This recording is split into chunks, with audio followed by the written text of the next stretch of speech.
ದಯವಿಟ್ಟು ಅವರು ಬರ್ಬೇಕು, ಎಲ್ಲರೂ ಕೂಡ ಮಾಡೋದು. ಯಾಕಂದ್ರೆ ಸಚಿನ್ ಸರ್ಗೆ ಇಷ್ಟ ಬಳಗ ಬರ್ಬೇಕಂದ್ರೆ ಕಾಲ್ಫರ್ ಮಾಡಿದ್ರೆ ನೀವು ಬರ್ತೀರಿ. ಇದು ನೀವು ಈಗ ಯಾಕೆ ಬಂದ್ರೆ ಅದನ್ನು ಹೇಳ್ತಿದ್ದೆ 7-5 ಕಾಲ್ಫರ್ ಆಗಲ್ಲ, 7-5 ಕಾಲ್ಫರ್ ಆಗಲ್ಲ. ಅದು ಮೊನ್ನೆ ಏನದು ಧಾರವಾಡದ ನೋಡಿ ಅದಕ್ಕೆ ಕಾಲ್ಫರ್ ಆಗ್ಯಾರ.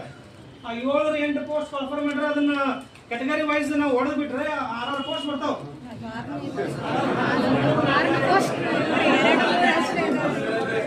ಮ್ಯಾಕ್ಸಿಮಮ್ ಅಂದ್ರೆ 3-4 ಬರ್ತಾವ.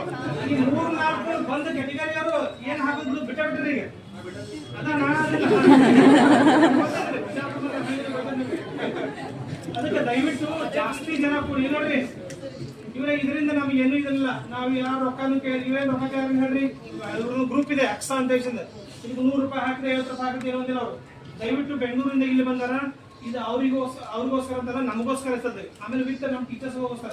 ಓಕೆ, ಅದಕ್ಕೆ ಎಲ್ಲರೂ ಕೂಡಿ ಇದೊಂದು ಪ್ರತಿಭಟನೆ ಮಾಡಿ ಮತ್ತೆ ಕರ್ನಾಟಕಕ್ಕೆ ನಾವು ವಿಷಯ ಮುಗಿಸುವಂತ ಕೆಲಸ ಮಾಡೋಣ.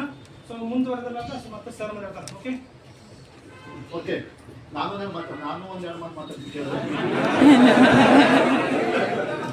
2025 ಒಂದು ಸಂಗ್ರಾಮಕ್ಕೆ ಹೆಸರು ಕೊಡ್ತಾರ. 2025 ಯಾವ ಸಂಗ್ರಾಮ ಆಗತ್ತಂದ್ರೆ ಆಪರೇಷನ್ ವಿಜಯಪುರ ಸಂಗ್ರಾಮ ಅಂತ ಹೇಳಿ. ಆಪರೇಷನ್ ಸಂಗ್ರಾಮ ವಿಜಯಪುರ ಆಪರೇಷನ್ ವಿಜಯಪುರ ಸಂಗ್ರಾಮಕ್ಕೆ ಬೆಂಗಳೂರಿನಿಂದ ಇಲ್ಲಿವರೆಗೂ ಬಂದಂತ ಕಾಂತಕುಮಾರ್ ಸರ್ ಅವರಿಗೂ ನಮ್ಮ ಪರವಾಗಿ, ನಿಮ್ಮ ಪರವಾಗಿ, ಇಡೀ ರಾಜ್ಯದ ಮತ್ತು ಬಿಜಾಪುರ ಜಿಲ್ಲೆಯ ವಿದ್ಯಾರ್ಥಿ ಪರವಾಗಿ ನಾನು ಸ್ವಾಗತವನ್ನು ಕೋರ್ತಾ ಇದ್ದೀನಿ. ಅವ್ರು ನಿಮಗೋಸ್ಕರ ಬಂದಿದ್ದಾರೆ, ಅವರಿಗೋಸ್ಕರ, ನಿಮಗೋಸ್ಕರ. ಅವ್ರು ನಿಮಗೋಸ್ಕರ ಹೆಂಗ್ ಬಿಡ್ತಾರಪ್ಪ ಅಂತ 5 ವರ್ಷದಿಂದ ಸಾಕಷ್ಟು ನೋಡಿರ್ಬೋದು. ಯೂಟ್ಯೂಬ್ ಮೂಲಕ ನೋಡಿರ್ಬೋದು, ಟೆಲಿಗ್ರಾಮ್ ಮೂಲಕ ನೋಡಿರ್ಬೋದು, ಆಮೇಲೆ ಎಲ್ಲಾ ತರ ಮಾಧ್ಯಮದ ಮೂಲಕ ನೋಡ್ರಿ ಎಷ್ಟು ಕಷ್ಟ ಪಡ್ತಾರೆ, ಎಷ್ಟು ಹೋರಾಟ ಮಾಡ್ತಾರ.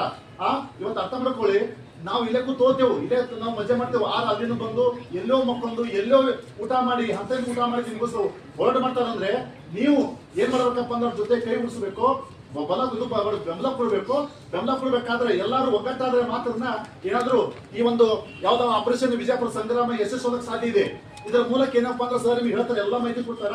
ಆದ್ದರಿಂದ ತಾವುಗಳು ಎಲ್ಲಾ ವಿದ್ಯಾರ್ಥಿಗಳು ಹೆಚ್ಚಿನ ಸಂಖ್ಯೆಯಲ್ಲಿ ಬಂದು 2025 ಏನು ಆಪರೇಷನ್ ವಿಜಯಪುರ ಸಂಗ್ರಾಮಕ್ಕೆ ಎಲ್ಲರೂ ಬೆಂಬಲ ಕೊಡ್ಬೇಕಂತ ಹೇಳಿ ನಾನು ಮಾತಾಡಕ್ಕೆ ಅನುಮತಿ ಕೊಡೋದು ನಮ್ಮೆಲ್ಲರಿಗೆ ಧನ್ಯವಾದ ಹೇಳ್ತಾ.